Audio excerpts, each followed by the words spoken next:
शिवपुत्र ही सही, पर है तो ये एक नन्हा अबोध सा बालक ही। अकेले इन पांचों का सामना कैसे कर पाएगा ये देवराज?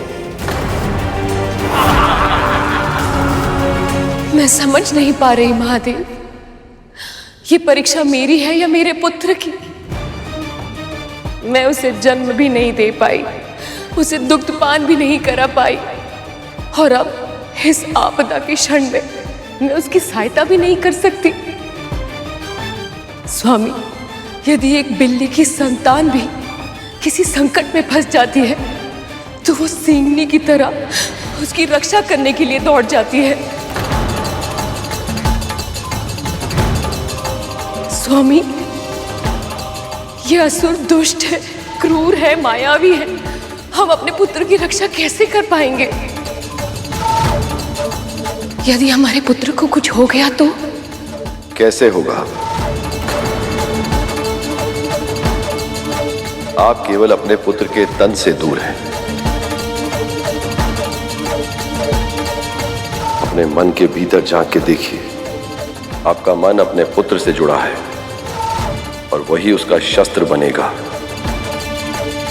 वही उसे भय से विमुक्त करके विजयी बनाएगा।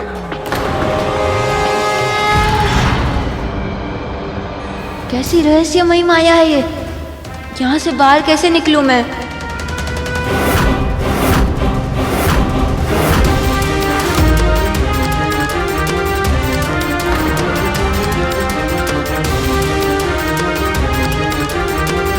मायावी असुरों ने कार्तिकेय को कंदरा बन के घेर लिया है।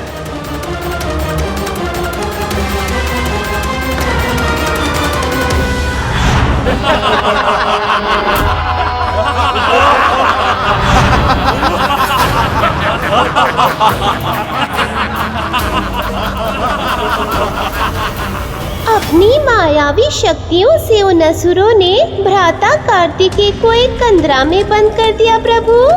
हाँ मूषक जी, ये पंचासुर सदा ऐसा ही करते थे। अपनी मायावी शक्तियों से स्वयं को कंदरा में परिवर्तित करके किसी भी गंधर्व या देवता को उसके भीतर बंदी बनाकर कुचल देते थे और उसका भोग कर लेते थे।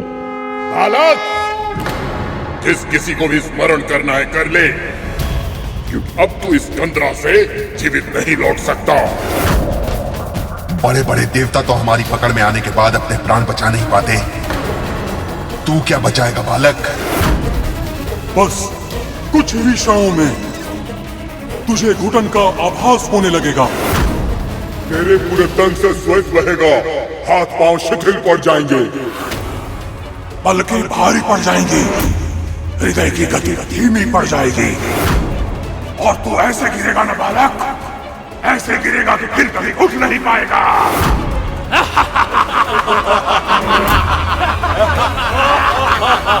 इन शक्तिशाली मायावी असुरों की माया से अपना बचाव कैसे करेगा पुत्र कार्तिकेय?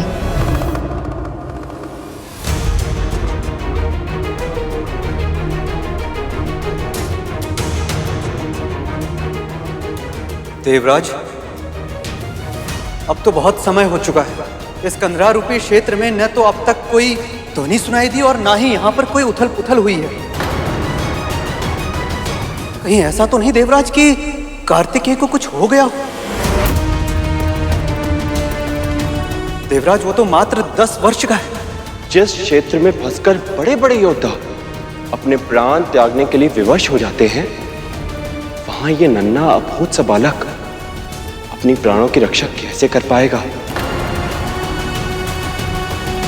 कितने वर्षों तक इस बालक की प्रतीक्षा की थी। हमारी सारी आशाओं का केंद्र बिंदु था कि ये एक दिन तारकासुर को पराजित अवश्य करेगा, पर ये क्या? ये तो उसके भेजे हुए राक्षसों में फंस कर रह गया है।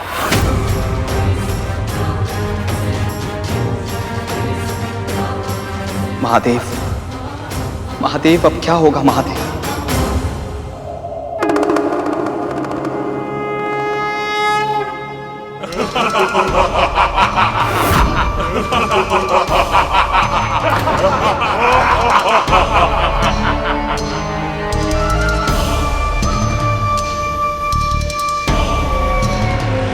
यही अवसर है पुत्र, तुम्हें अपनी योग्यता प्रमाणित करने का। प्रयास कर पुत्र, बाहुबल से नहीं तो बुद्धि बल से हर संकट से बाहर निकलने की एक युक्ति अवश्य होती है। हमें बस उसे ढूंढना होता है। प्रयास कर। प्रयास करो पुत्र, प्रयास करो पुत्र।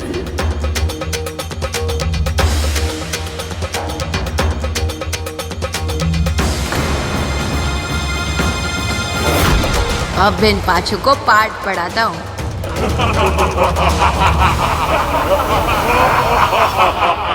बालक समझकर भयभीत कर रहे हो तुम चारों।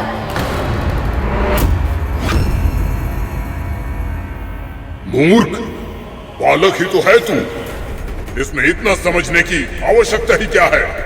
अरे तूने गणना तो सही की ही नहीं और चला आया असुरराज तारकासुर के योद्धाओं का सामना करने। ध्यान से देख बालक, ये 4 नहीं 5 हैं, 5। पर मुझे तो तुम 4 ही दिखाई दे रहे हो। अच्छा, अवश्य ही तुम में से कोई पतला दुबला अस्थियों का ढांचा होगा, तभी मुझे देखने में कठिनाई हो रही है। उद्दंड बालक, तू किसे अस्थियों का ढांचा बोल रहा है? अब दिखे हम 5। 1 2 3 4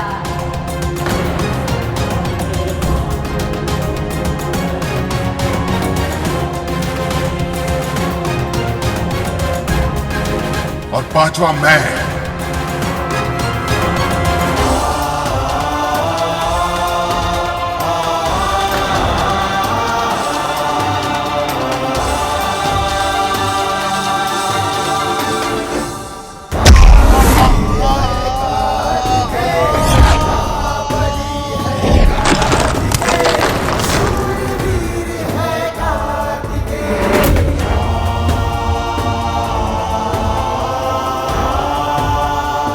कार्तिकेय सुरक्षित है देवराज।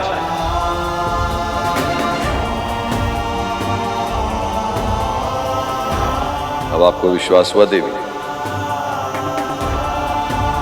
कि आपका पुत्र कितना सक्षम है और सामर्थ्यवान भी। अब तो आप ठीक है पार्वती? अभी भी संकट टली नहीं है प्रभु। देखिए, अभी भी 4 असुरों से घिरा हुआ है हमारा पुत्र।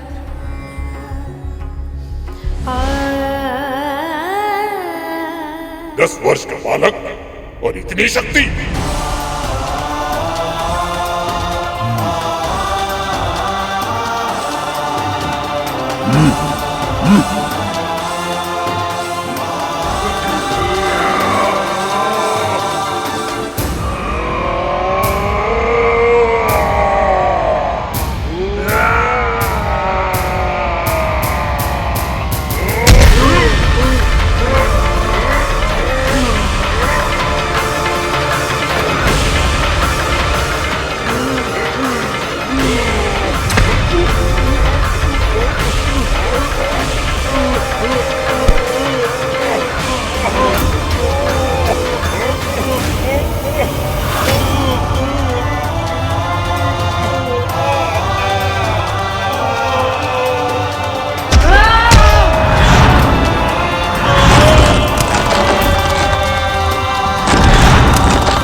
शिव पुत्र कार्तिकेय की शिव पुत्र कार्तिकेय की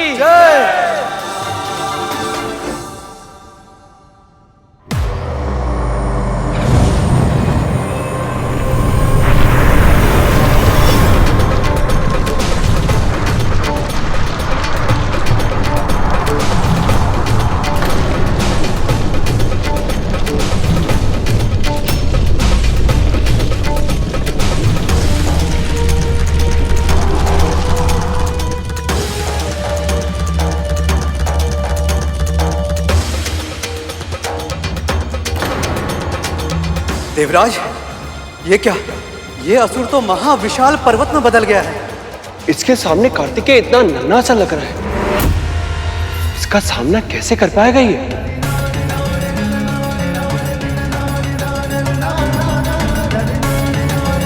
इतने बड़े पर्वत को पार कैसे करेगा मेरा पुत्र? बल बुद्धि का प्रदर्शन करना एक बात होती है और मायावी शक्ति से युद्ध करने के लिए बिल्कुल अलग कौशल की आवश्यकता होती है।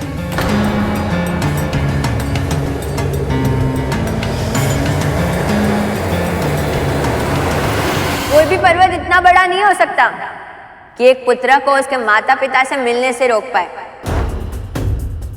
यदि तुमने मेरा मार्ग अपने आप नहीं छोड़ा तो मैं तुम्हें हटा दूंगा असुर, तो मैं तुम्हें हटा दूंगा असुर, तो मैं तुम्हें हटा दूंगा असुर।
असंभव को भी संभव कर दिखाया इसने। केवल शिव पुत्र ही कर सकता था ऐसा। शिव पुत्र कार्तिकेय की जय! शिव पुत्र कार्तिकेय की जय!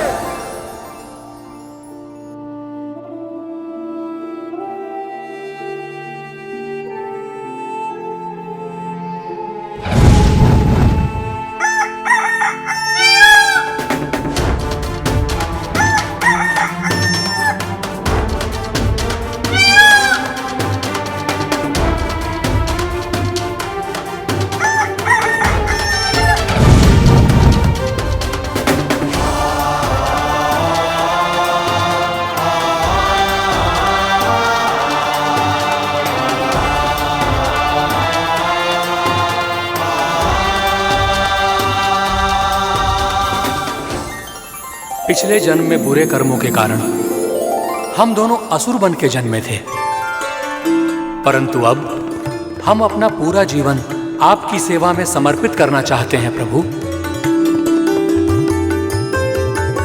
प्रभु, आपने हमारी आसुरी देह का अंत किया, अब हमारे आसुरी जीवन कभी अंत करें। हम अब सेवा और भक्ति का जीवन जीना चाहते हैं प्रभु, कृपया हमें स्वीकारें।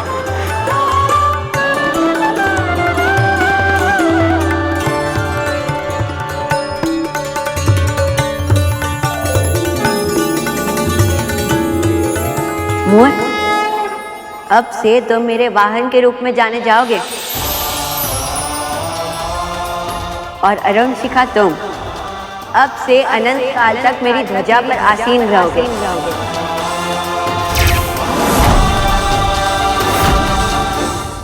अच्छा, तो इस प्रकार मोर प्रभु कार्तिकेय के वाहन बने। हाँ मूषक जी, जैसे आप मेरे वाहन बने। जानते हैं, भ्राता कार्तिकेय ने अरुण शिखा को एक और दायित्व दिया कि वो सूर्यदेव के उदित होने के पूर्व बांग लगाकर सभी को जगाए और अपना नित्य कर्म करने के लिए प्रेरित करे।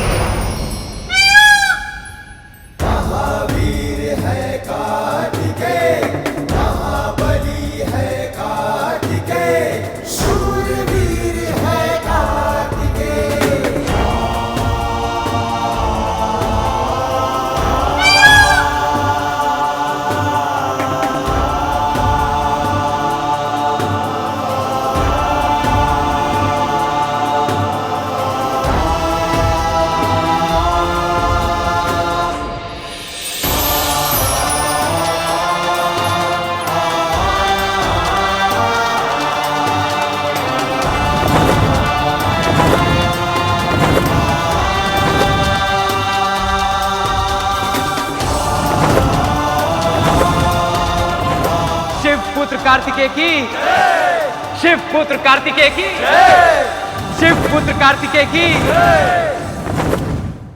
बस इसी कारण कार्तिकेय को नया नाम मिला, मुरुगन। देवराज इंद्र और सभी देवताओं के सामने उन्होंने अपने सामर्थ्य को सिद्ध कर दिया। उन्हें यह विश्वास हो गया कि कार्तिकेय ही वो अतुलनीय योद्धा है जो तारकासुर का संहार करेंगे। सभी उन्हें सृष्टि के रक्षक के रूप में देख रहे हैं। शिवपुत्र कार्तिकेय के जय जयकार के नारे वायुमंडल में गूंज रहे। किंतु तब कोई ऐसा भी था जिसके मन में प्रसन्नता नहीं, आशंका छाई हुई।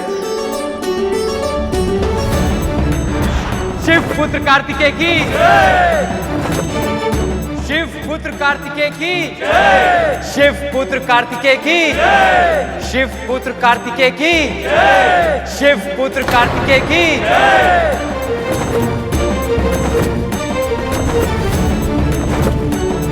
सब शिवपुत्र का ही उल्लेख कर रहे हैं। इसमें मेरा कोई अंश आधार है ही नहीं। शिवपुत्र कार्तिकेय की, शिवपुत्र कार्तिकेय की, शिवपुत्र कार्तिकेय की, शिवपुत्र कार्तिकेय की।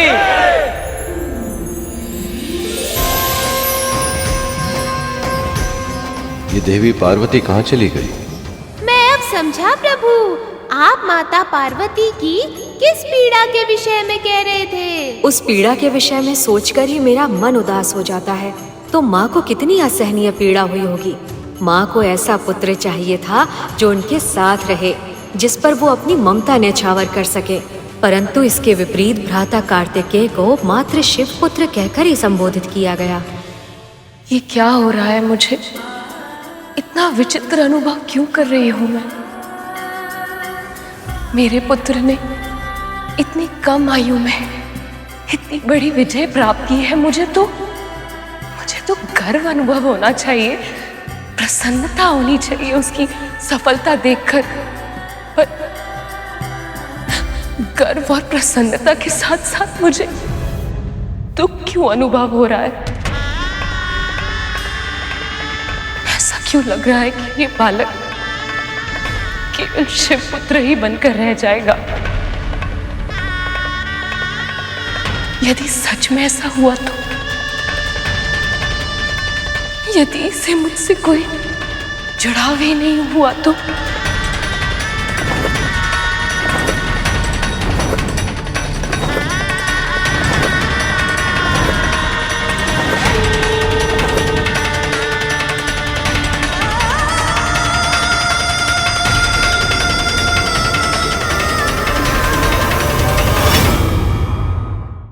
साधारण परिस्थितियों में तो संतान का सबसे पहला संबंध उसकी माँ से होता है। यदि उसने मुझे अपनी माँ के रूप में अस्वीकार कर दिया तो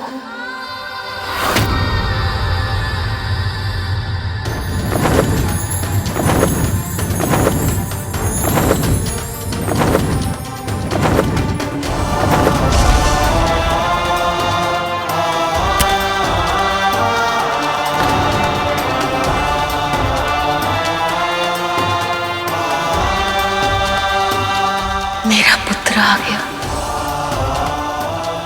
शिवपुत्र कार्तिकेय की, शिवपुत्र कार्तिकेय की, शिवपुत्र कार्तिकेय की, शिवपुत्र कार्तिकेय की, शिवपुत्र कार्तिकेय की, शिवपुत्र कार्तिकेय की,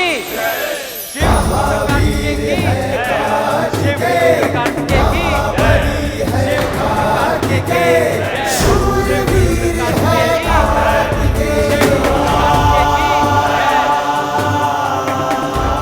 केवल शिवपुत्र?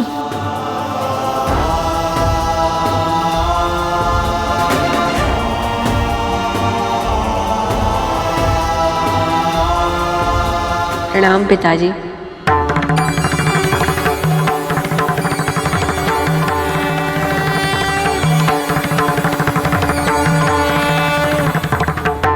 कीर्तिमान भावपुत्र।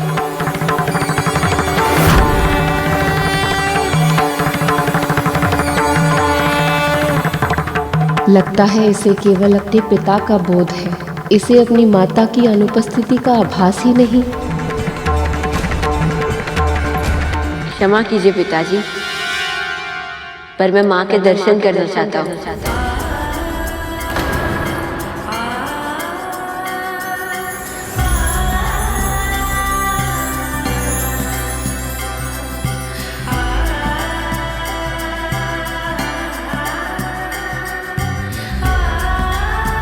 अवश्य पुत्र, अवश्य।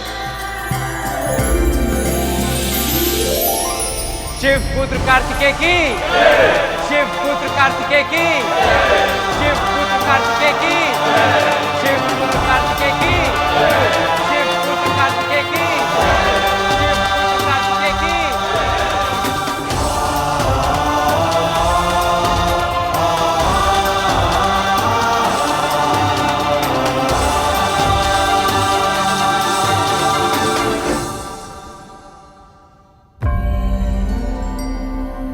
मन तो करता है कि तुझे गले लगाकर अपनी सारी ममता की वर्षा तुझ पर कर दूं, किंतु क्या मेरा वो अधिकार तुझ पर है?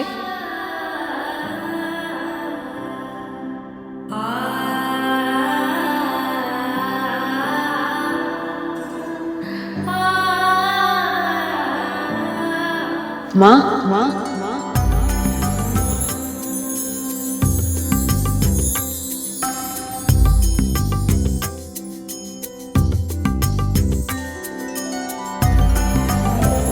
क्या हुआ माँ? आप मुझसे क्रोधित हैं?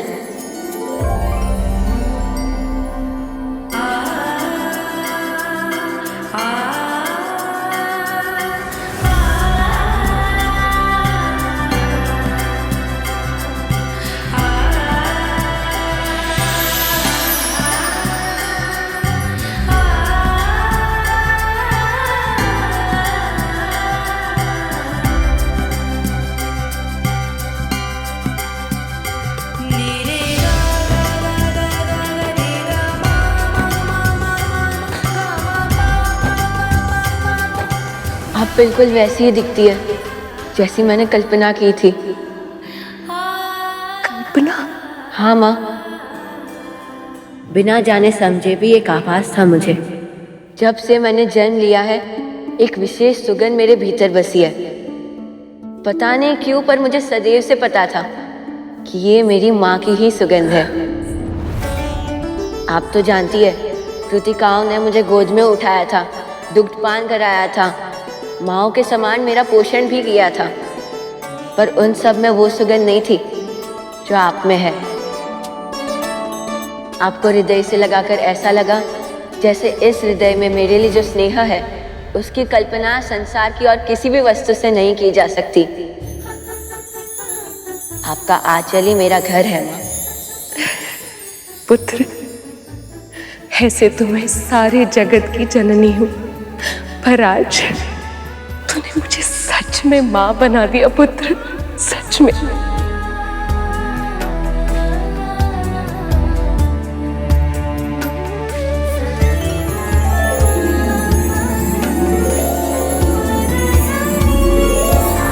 देवी पार्वती ने जब कार्तिकेय को पहली बार गले लगाया तो इस पूरे संसार को स्कंद माता स्वरूप की पहली छवि दिखाई दी। तब सबको आभास हुआ कि माँ के बिना पुत्र की रचना तो क्या, कल्पना करना भी असंभव है। यदि कार्तिकेय में शिव का अंश था तो उसे धारण करने वाली सरकंडा घास भी देवी पार्वती का स्वरूप था। और ये बात वो छोटा सा बालक भी जानता था, और वो छोटा सा बालक उस सुगंध को अच्छे से पहचानता था। यहाँ एक ओर कार्तिकेय के आने के कारण पूरे कैलाश में प्रसन्नता छाई थी, तो वहाँ दूसरी ओर तारकासुर के नगरी में उथल पुथल मची हुई थी।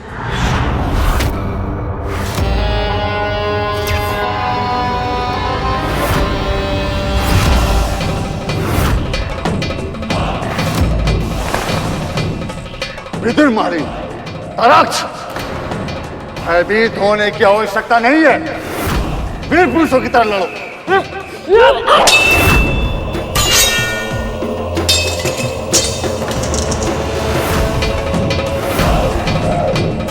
ऐसी रक्षा करोगे मेरे साम्राज्य की? हाँ? ऐसे संहार करोगे अपने शत्रुओं का?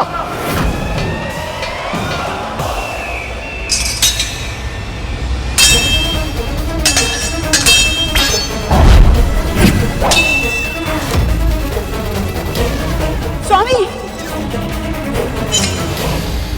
क्या कर रहे हैं आप स्वामी? ये आपके पुत्र हैं, शत्रु नहीं। तनिक संभाल के। गृह स्वामिनी हो तुम, वहीं तक सीमित रहो। युद्ध का प्रशिक्षण कैसे देना है ये बात सिखाओ मुझे। अब हटा यहाँ से।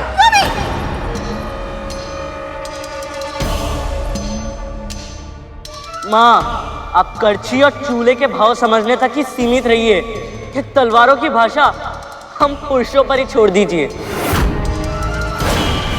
अति का लाड प्रेम करके हमें कायर बनाने का प्रयास मत करो माँ। यहाँ से जाओ।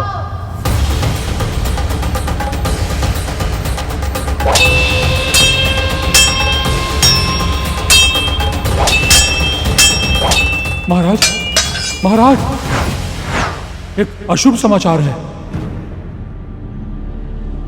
पंचा मारे गए और वो बालक सुरक्षित कैलाश पहुंच गया। स्वामी, स्वामी, ये अनिष्टता का संकेत है। स्वामी, अभी भी समय है। आप शांति वीरता का संदेश भेज दीजिए। यदि शिवपुत्र ने आक्रमण कर दिया तो सब नष्ट हो जाएगा स्वामी। समाचार के साथ साथ तुम्हारी वाणी भी अशुभ थी। इससे पहले कि मेरा कोई अनिष्ट हो, मैं उस बालक को ही नष्ट कर दूंगा। ताराक्ष, जाओ और पता लगाओ देवता कौन सा षड्यंत्र रच रहे हैं। जाओ। हे माँ, स्वामी मेरे पुत्र को मृत्यु के मुख में भेज रहे हैं। इसकी रक्षा करना माँ। शिव पुत्र कार्तिकेय की, शिव पुत्र कार्तिकेय की, शिव पुत्र कार्तिकेय की, शिव पुत्र कार्तिकेय की, शिव पुत्र कार्तिकेय की। ये स्थान उचित है, यहाँ से अच्छी दृष्टि रख पाऊंगा मैं। कौन क्या कर रहा है और कौन क्या कह रहा है। संतान का पहला नाता उसकी माँ होती है। वही पिता से और सारे संसार से उसकी पहचान करवाती है।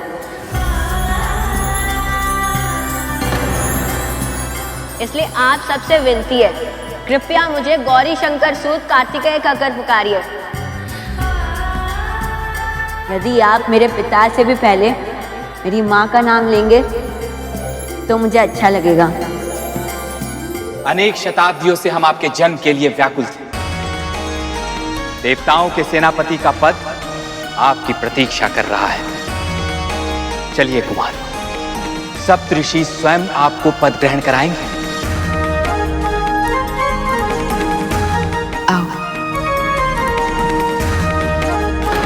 गौरी शंकर सूत कार्तिकेय की, गौरी शंकर सूत कार्तिकेय की। मुझे शीघ्र ही पिताजी को ये सूचित करना होगा कि सभी देवता इस शिव पुत्र की प्रशंसा तो कर रहे हैं, किंतु ये इस योग्य लग तो नहीं रहा।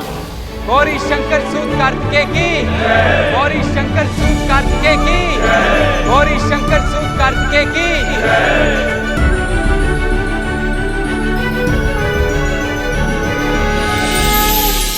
यहाँ विराजिए कुमार। महावीर है कार्तिकेय, महाबली है कार्तिकेय, शूरवीर है कार्तिकेय।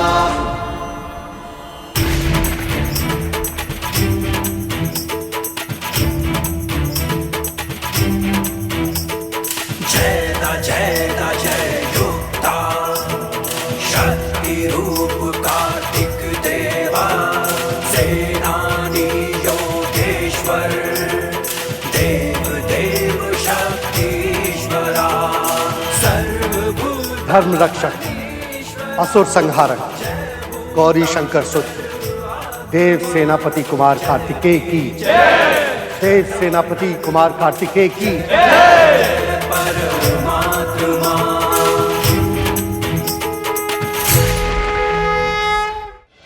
मैं आप सभी देवताओं से आग्रह करता हूं कि आप अपने सेनापति को अपने अपने अस्त्र भेंट कीजिए।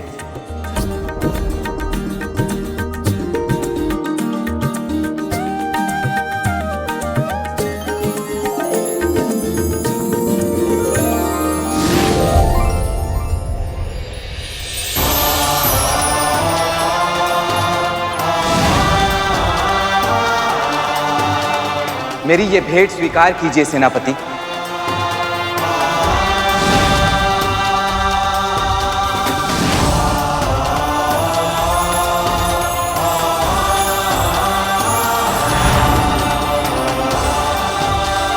अब आप जब भी स्मरण करेंगे तो मेरा ये विशेष अस्त्र आपकी सेवा में समर्पित हो जाएगा।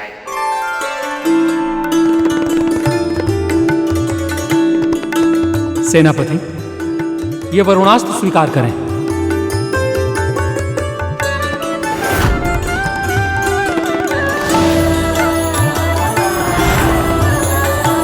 सेनापति जी, मेरा ये अग्नि अस्त्र स्वीकार कीजिए।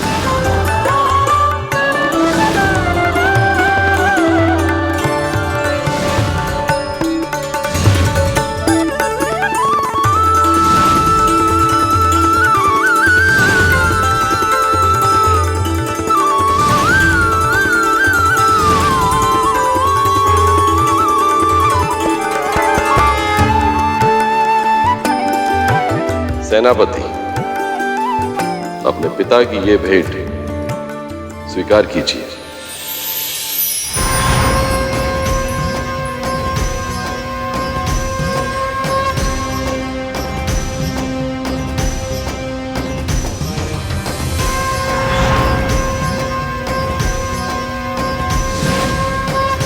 मेरे शक्ति के प्रतीक के रूप में ये शूल सदैव तुम्हारे साथ रहेगा पुत्र।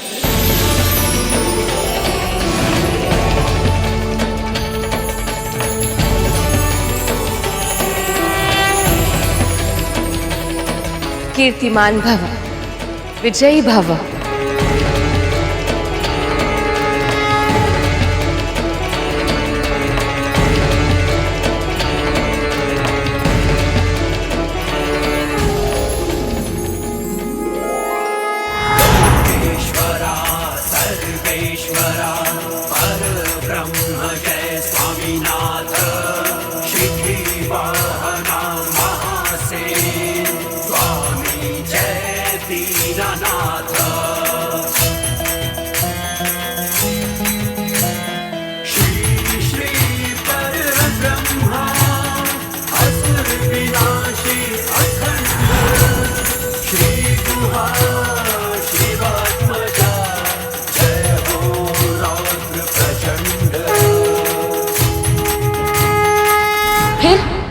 फिर क्या हुआ? क्या सूचना मिलने के बाद तारकासुर ने देवताओं पर आक्रमण किया?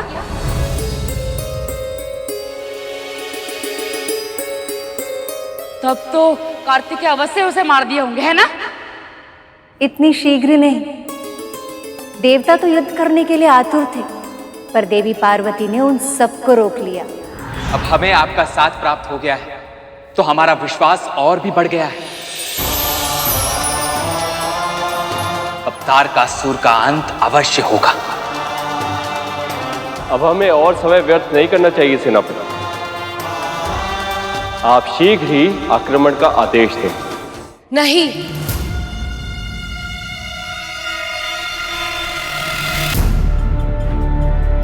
माँ, आपको मुझ पर विश्वास नहीं है कि मैं युद्ध जीत पाऊंगा?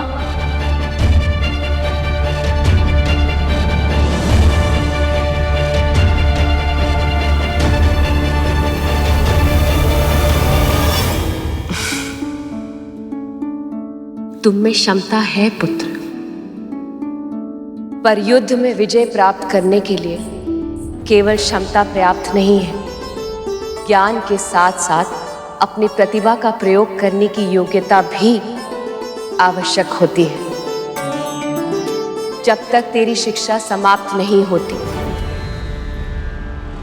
तुम्हें मृत्यु के मुख में जाने की अनुमति नहीं दूंगी।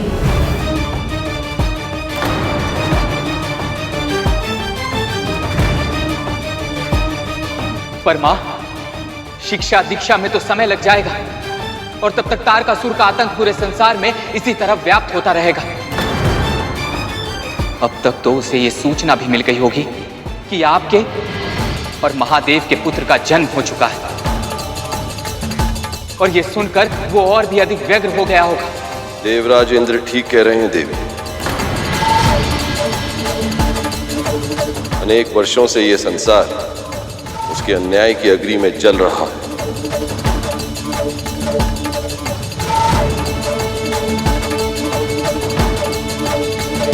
अब और समय व्यर्थ करना उचित नहीं है। 11 दिन, केवल 11 दिन दे दीजिए मुझे अपने पुत्र के साथ।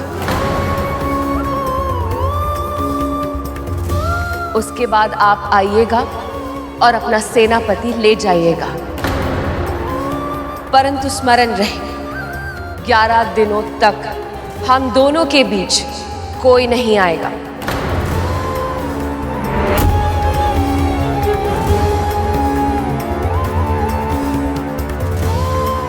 ऐसा ही होगा देवी।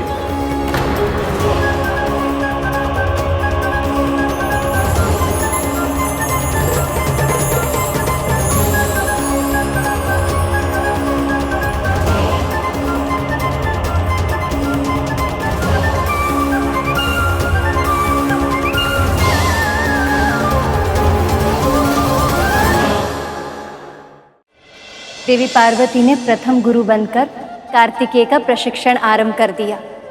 फिर सबके सामने आया माँ का वो सबसे अलग रूप। सबके लिए कल्पना करना भी कठिन था कि जो सब पर दया करती है, जो इतनी ममतामयी माँ है, वो स्वयं अपने पुत्र के साथ इतना कठोर व्यवहार कैसे कर सकती है।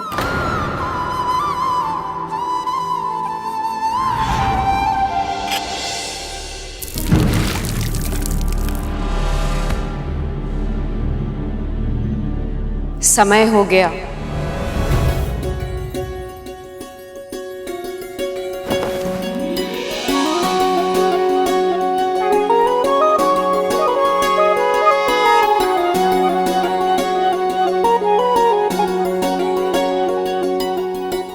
अब मेरे साथ बोलो, ओम नमः शिवाय, ओम नमः शिवाय।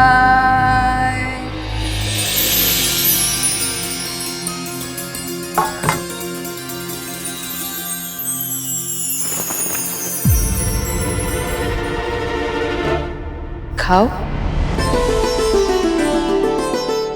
मैंने तो सोचा था कि इतने परिश्रम के पश्चात माँ मुझे स्वादिष्ट भोजन खिलाएंगी,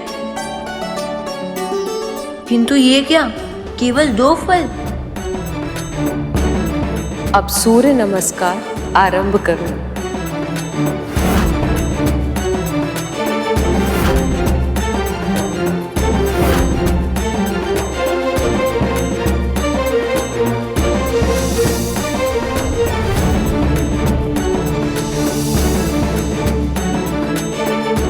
हाथ सीधा होना चाहिए, दृष्टि सतर्क, पांव दृढ़ता के साथ जमीन पर खड़े होने चाहिए, पर तीव्र गति से संचालन के लिए सदैव तैयार।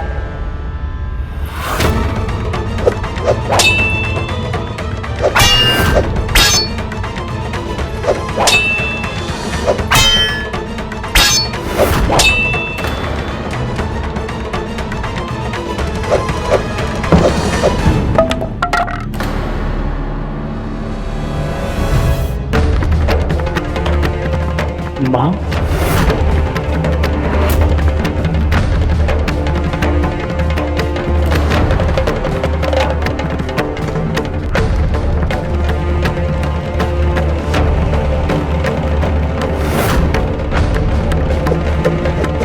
नजर सामने कार्तिकेय।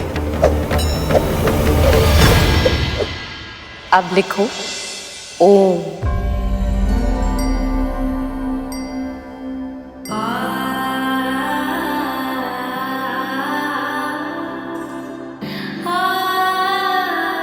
वेदों का पठन पाठन का माध्यम होता है श्रुति और वाचन, अर्थात सुनना और उच्चारण करना।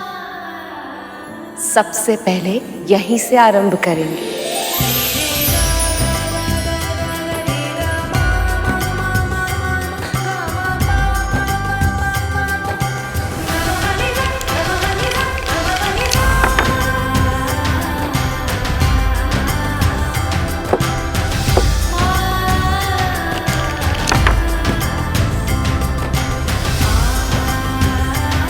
कार्तिकेय, संसार में कुछ भी इतना सरल नहीं होता जितना दिखाई देता है। इस साधारण से खेल में भी तुम्हें योजना बनानी होगी। अपने प्रतिद्वंदी को मानसिक चक्रव्यूह में उलझाना होगा।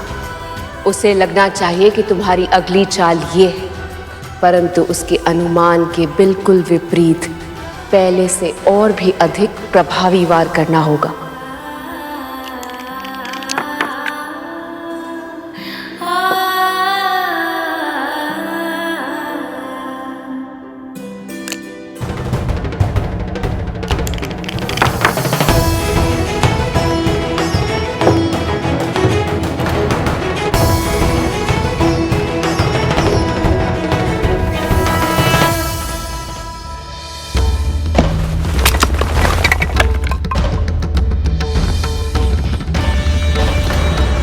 आपने ये गलत किया प्रभु। कार्तिकेय अभी केवल एक पत्थर है। इसे परिश्रम और ज्ञान की अग्नि में तप कर रत्न बनाना होगा हमें। इस तरह इसकी सहायता करके नहीं। आप सही कह रही हैं प्रिय, मुझे क्षमा कीजिए, मैं पुत्र मोह में ये भूल कर बैठा।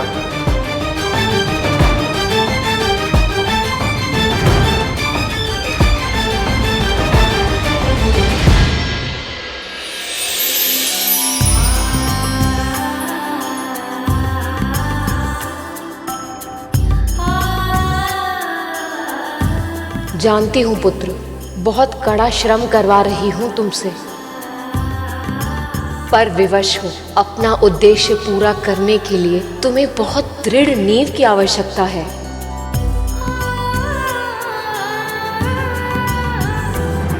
कुमार का प्रशिक्षण तो दिन पर दिन और भी अधिक कठिन होता जा रहा है। इसका परिणाम भी दिखाई देने लगा है देवराज।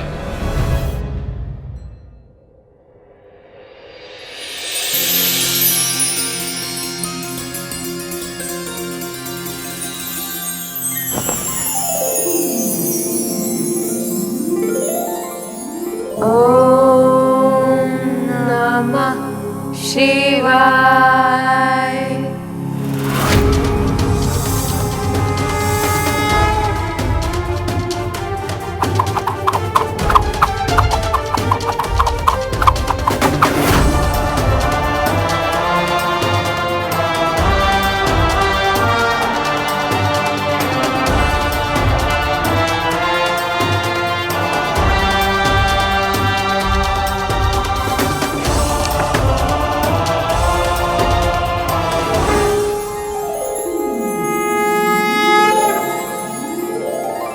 अब तुम्हारी शिक्षा का दूसरा चरण प्रारंभ होगा पुत्र।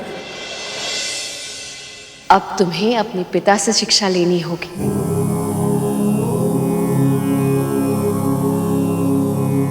तुम्हारी मां से तुम्हें व्यवहारिक और संसारिक ज्ञान प्राप्त हुआ है पुत्र। अब मैं तुम्हें आत्मिक ज्ञान से अवगत कराऊंगा।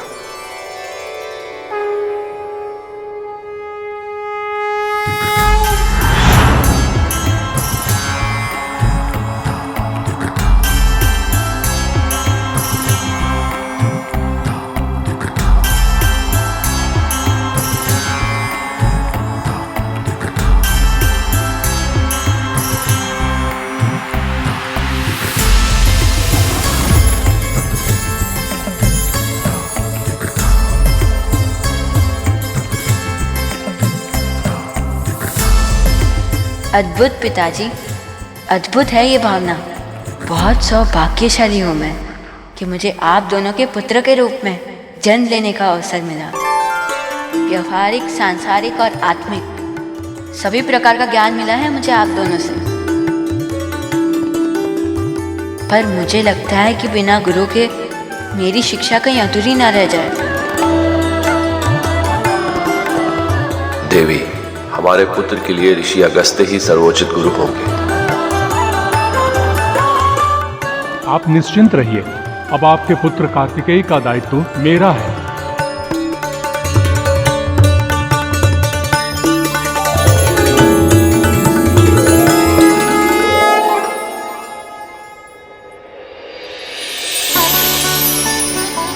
कलारी पयाट्ट, मल्लखंभ और अन्य युद्ध कलाओं में प्रवीणता आवश्यक है, किंतु इन शारीरिक तकनीकों के साथ साथ तुम्हें युद्ध नीति भी सीखना आवश्यक है। जी गुरुदेव।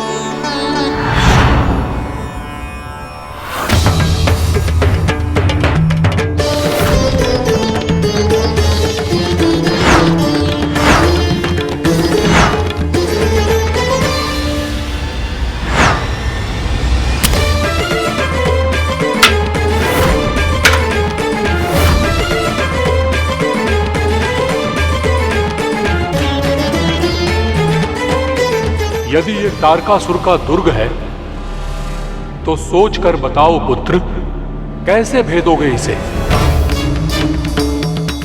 कैसे पराजित करोगे तारकासुर को?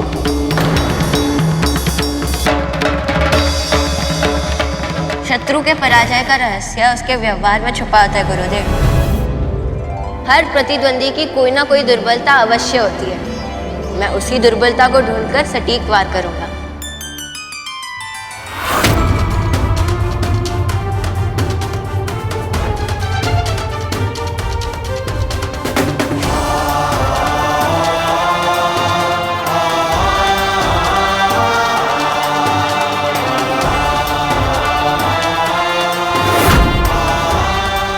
ये एकमात्र मार्ग है दुर्ग के भीतर से बाहर शस्त्र पहुंचाने का।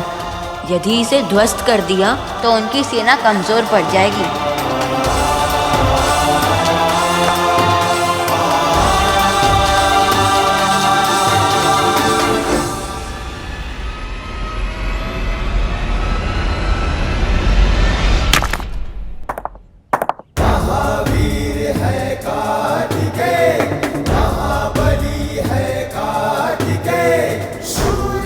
अब तुम्हारी शिक्षा पूर्ण हुई पुत्र।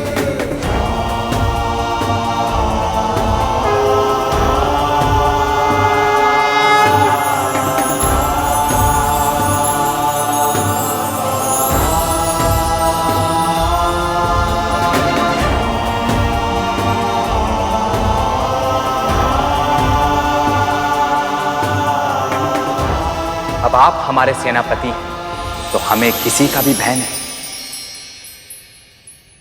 भय तो उस तारकासुर को होगा कुमार, अपनी मृत्यु की संभावना से ही कांप रहा होगा। उसका मनोबल इस समय बहुत ही कम होगा और हम देवता बड़ी सरलता से उस पर विजय प्राप्त कर लेंगे।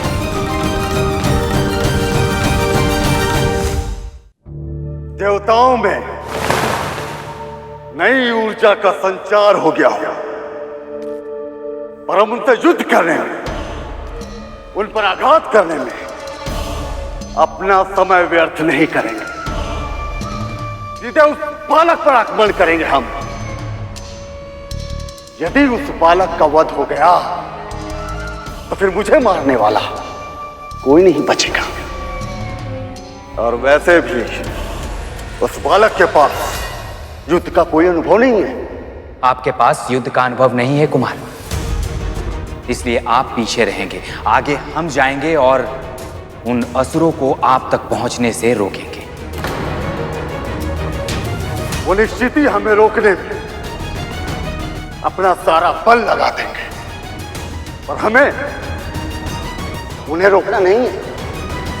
अपने निकट और निकट आने देना है उन्हें, ताकि वो सब स्वयं मेरे माया जाल में फंस जाए और एक बार सारे देवता अलग हो गए तो फिर वो बालक अकेला कुछ नहीं कर पाएगा।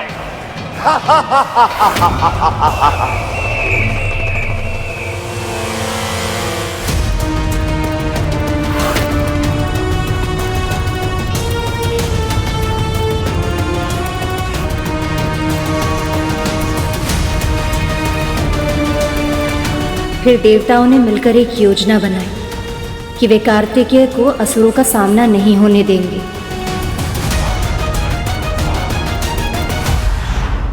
ये कितनी बड़ी विडंबना है ना माँ। वर्षों तक देवता कार्तिकेय जी के जन्म की प्रतीक्षा कर रहे थे ताकि तारकासुर को मारा जा सके, और अब वही उन्हें युद्ध करने से रोकना चाहते थे। यही तो माया की शक्ति है सुपन, जिसकी जननी स्वयं श्री माता ही। प्राणी कब माया जाल में फंस जाता है उसे पता ही नहीं चलता।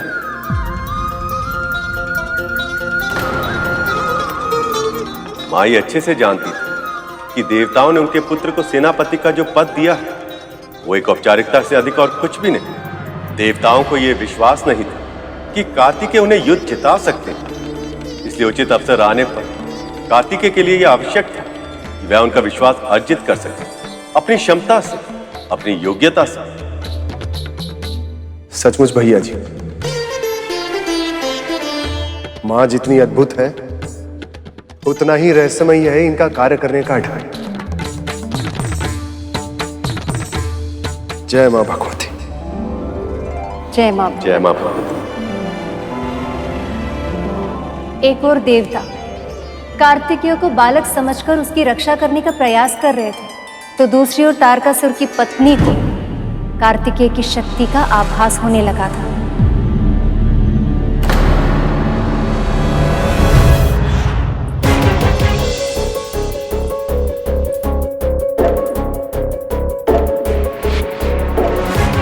माँ, आज मेरे पति के साथ मेरे पुत्र भी इस युद्ध में भाग लेने जा रहे हैं।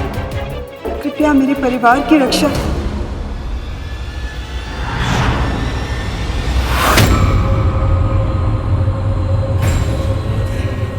माँ, आपके मुख का तेज, ये तो अशुभ संकेत है। इसका क्या अर्थ हो सकता है माँ? इतना समय क्यों लग रहा है तुम्हें?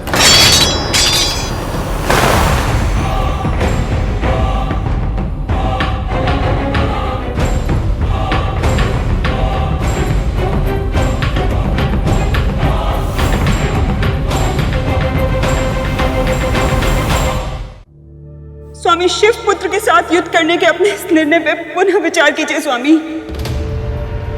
मां के मुख से तेज का अचानक चले जाना, पूजा से पहले शस्त्रों का भूमि पर गिर जाना, ये सब अशुभ का संकेत है स्वामी। अशुभ नहीं, मूर्खता है। तुम्हारा घबरा जाना, हड़बड़ा जाना तुम्हारे स्वभाव के अवगुण है और कुछ नहीं। आज बड़े बड़े ऋषि, महर्षि, देवताओं के स्थान पर आज मेरी पूजा करते हैं। ये सब मैंने अपनी वीरता से प्राप्त किया है, और तुम चाहती हो कि तुम्हारी हड़बड़ाहट को अशुभ का संकेत समझकर तिनके के समान उस बालक से भयभीत होकर ये सम्मान, ये राजपाट, ये ऐश्वर्य सब कुछ त्याग दूं? कभी नहीं। उस बालक से हार मानना तो दूर, उससे युद्ध करना भी मेरे लिए व्यर्थ। मेरे सामने वो एक कांटे से अधिक और कुछ नहीं, और उस कांटे का सामना करने के लिए तो मेरा छोटा पुत्र तराक्ष ही पर्याप्त है। अवश्य पिताजी, उस कांटे को तो एक चुटकी में तोड़ के फेंक दूंगा मैं।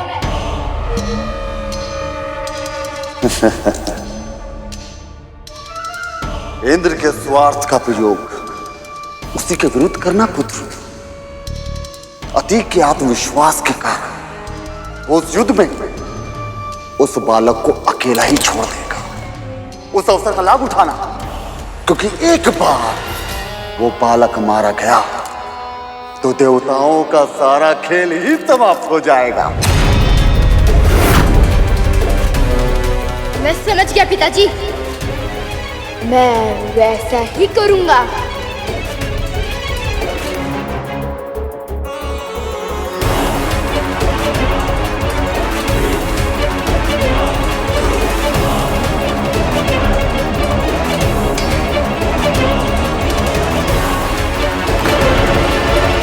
एक ओर तारकासुर का छोटा पुत्र अपने पिता की आज्ञा से कार्तिकेय का अंत करने निकल पड़ा था, तो दूसरी ओर कार्तिकेय इस युद्ध को अपनी योग्यता सिद्ध करने का अवसर मान पूर्ण वीरता से असुरों का सामना करने प्रस्तुत था।